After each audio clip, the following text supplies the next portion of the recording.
Hey there! You're listening to Amplify Your Legacy. This podcast is packed with insights and strategies to turn your passion into something that endures for generations.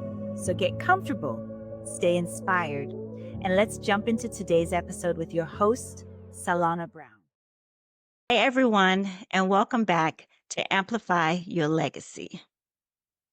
I'm your host, Salana Brown, and this episode is powered by Juice Plus, an easy way to complement your daily intake of fruits, berries, and vegetables. Today, we have a really special guest joining us, Jaiden Williams. He is an Armenian, Canadian, American author from Charlotte, North Carolina. At just 21 years old, he's already published 3 novels and founded his own company, Dreamers Productions. Jaiden's writing style is known for its bold language and subtle references. And he's not just stopping there. He's paving the way for other young creatives to find their voice and tell their story. Jaiden, welcome to the show. I'm so excited to have you here. How's it going? How's it going? Thank you for having me once again. You've got this incredible momentum. 3 novels by 21. You're running a production company. That's really impressive at your age. Can you tell us a little bit more about yourself and the work that you're doing right now? Well, I'm mostly doing author work. I'm mostly just writing all day. Okay. That's mostly all I'm doing. I'm not doing anything else besides painting. Okay. What genre are you writing in?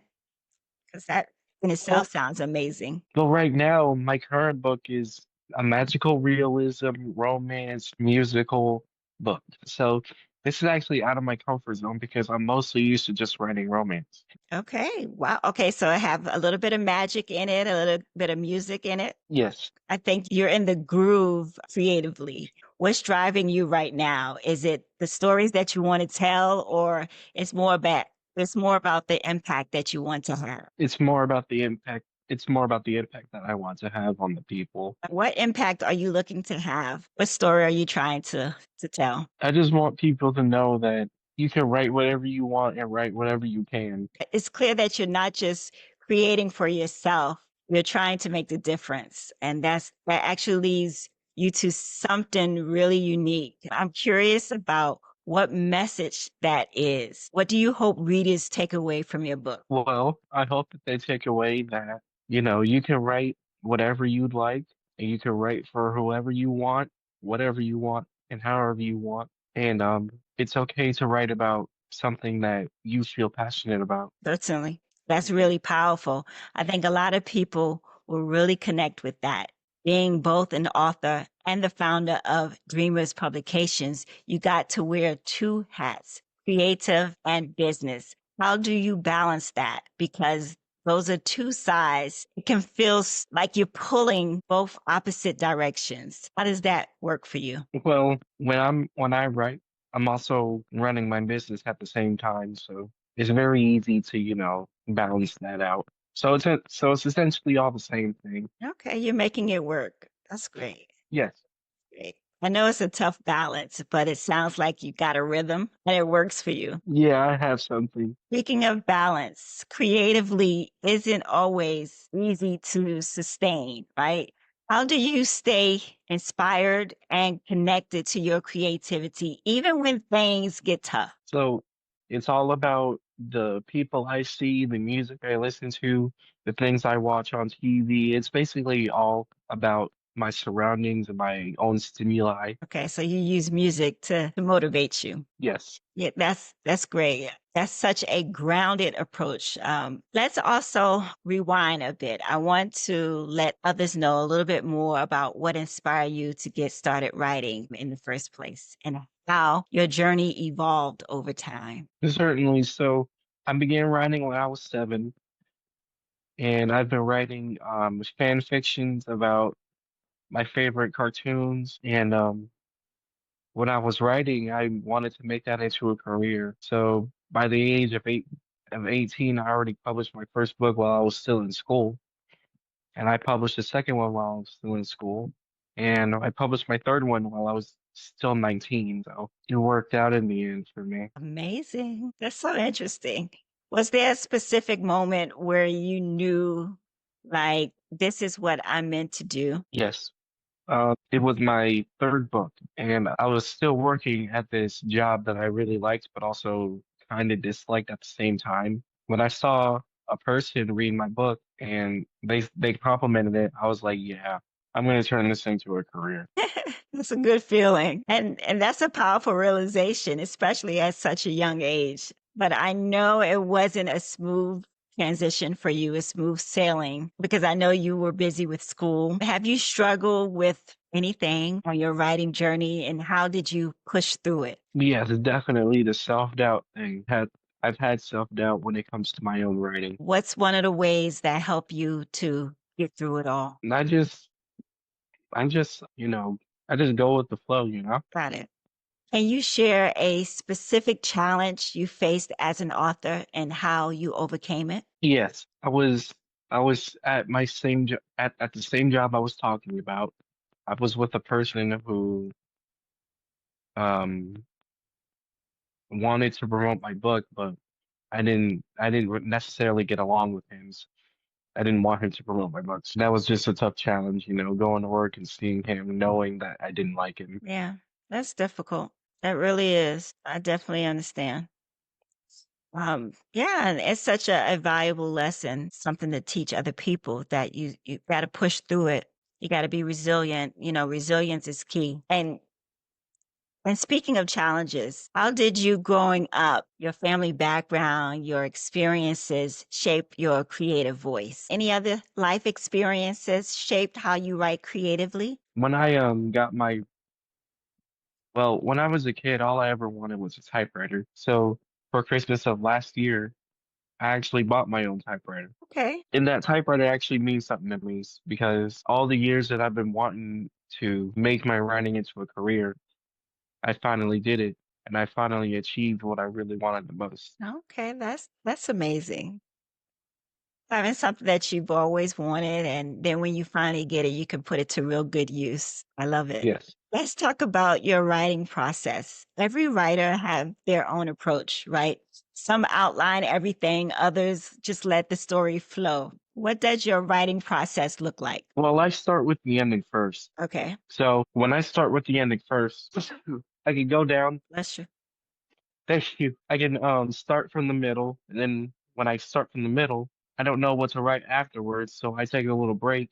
Then when I know what to write, I can write the first part of the story, and Okay, that's usually how it is. that's fascinating. Do you have any rituals or habits that help you get into the creative zone? Yes, I write on papers first. But I know a lot of authors have that ritual where they need to put the pen to paper and just feel the writing. That's lovely. Okay, your books are known for bold language and subtle references. How do you develop your unique style? Well, like I said before, it's all about the things I see and the things that I hear. So many things inspire me. I'll take George Carlin, for example, comedian. When I watch his shows, I always write down what he says, and I always write down his references and all of that. So, and I take that and I'm like, how can I put this into a story? How can I reference something without actually saying something? Okay, I got it. So you have those influences and other experiences that help shape your storytelling. Yes. That's interesting. Do you think your style will change over time, or do you see yourself staying true to your voice, your current voice? Well, life is about change, so yes, I do see my style changing in the coming years. Writing can be such a solitary experience. Do you have a community of writers or mentors that you turn to for feedback or support? No, but I do have people that I acknowledge in my books. It's actually the people who have been in my life or have had an influence in my life to make me, keep writing. So those people in the acknowledgments, they change every time that I publish a book. But the still stays the same with the people that were there before I published my first book. Okay, that's really nice. That's great. And that really shows love. It gives shots out to them. And that really makes sense to include that in the book. Those people that influenced and inspired you. Yes. Okay. How where you come from shapes the stories that we tell, right? And this podcast is about legacy. I love saying, be the first, pave the way. Are you the first in your family to be a published author? Yes, I am the first. So, what is the legacy that you hope to pass down? I just want it to be clear that you can say what you want to say. Okay. So, if you could sit down with your younger self, what would you say to him? I tell him a lot of things. I don't know. I don't know because like there's so many things I would tell him. What advice would you give him about writing or about life? Well, I tell him that in order for life to be cool, you have to experience it. I love that. That's gold right there. Yeah, you can't be shy and quiet. You got to live it and experience life, just like you said. Yeah. A lot of our listeners are going to take that to heart. So that's good. For someone listening right now who wants to start building their own legacy, whether through writing or something else, what's one practical step they can take right now? Keep your notes steady and keep your notes to yourself because when you have your notes, you have your story. And when you don't have your notes, you don't have a story. So keep them by your side. Wow. Now let's talk about the future. What's next for you? Are you working on a new book, any upcoming project or goals that you're excited about? Yes. So I have 2 new books coming up.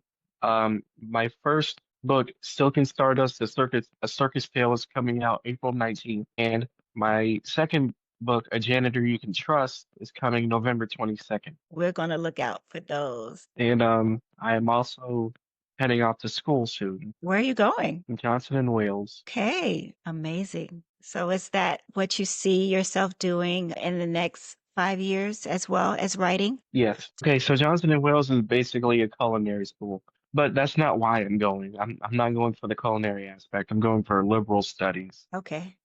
Okay. Love it. Are you going to expand the work that you're doing at Dreamers Productions as well? Yes. Okay, can you tell us a little bit more about that? Well, I plan to open up an Etsy shop. What you're going to have at that shop? I'm gonna sell my books. I'm gonna sell from my first until this one. Okay, so you're going to sell all of your books there. And also I'm gonna sell some merchandise. I'm gonna have some merchandise made. Okay. What type of merchandise? Stickers, keychains. I don't know. There's so much I gotta do. T-shirts, any of those type of T-shirts, things? Okay. sweaters, hoodies. Love it. Great. Well, Jaiden, this has been incredible. And I thank you for being so open and honest about your journey. I think your story is going to resonate with a lot of people, especially young creatives who are just getting started. So for anyone listening, make sure you check out Jaiden's work. We'll link everything in the show notes. I've been so inspired by this conversation. Share it with a friend and don't forget to leave a review. It helps more people discover these amazing stories. Jaiden, any final thoughts that you want to leave with our listeners? I'm Canada's greatest author. I love that. Thanks again for joining, Jaiden. Thank you. That's all for this episode of Amplify Your Legacy. A huge thank you for listening in today. I hope today's conversation has sparked some reflection on your own legacy. Let's keep the conversation going. Connect with me on LinkedIn or Instagram at Solana Brown. And visit solanabrown.com for more resources on growing and preserving your legacy. Be sure to leave a rating or review. It helps others discover the show. And don't forget to subscribe to the podcast so you don't miss out on future episodes packed with inspiration and actionable strategies. Until next time, keep amplifying your legacy.